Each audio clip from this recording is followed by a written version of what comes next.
সাধারণ মানুষের কাছে যাও, একটুও কি তুমি টের পাও কার পাশা গেছে কার টেবিলে, খেলা যে চলছে কোন লেভেলে।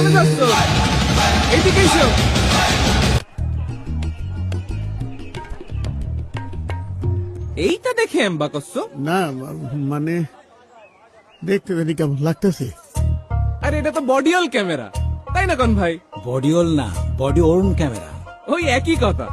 তা এটা যে কি করে? আমি তোমারে বুঝাই, দাঁড়াও। এই যে দিয়ে ভোট কেন্দ্রে কিডা আসতেছে কিডা যাচ্ছে সব দেখা যাবে।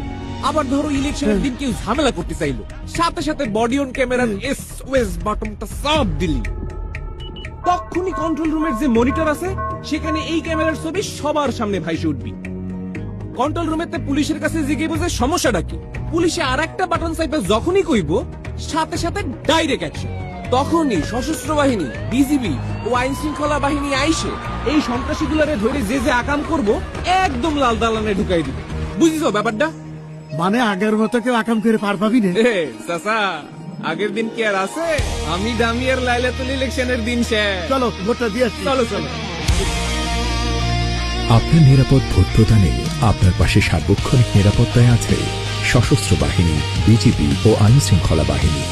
শান্তিপূর্ণ ও সুষ্ঠু ভোট প্রদানে পুলিশ বাহিনীর বডিওন ক্যামেরা ও ভোট কেন্দ্রের সিসিটিভি ক্যামেরায় সার্বক্ষণিক নজরদারিতে এবং নিরাপত্তার চাদরে বেষ্টিত থাকবে প্রত্যেকটি ভোট কেন্দ্র। সংসদ নির্বাচন আর গণভোট দুইটার ব্যালট পেপার কি একলগে দিতেছেন?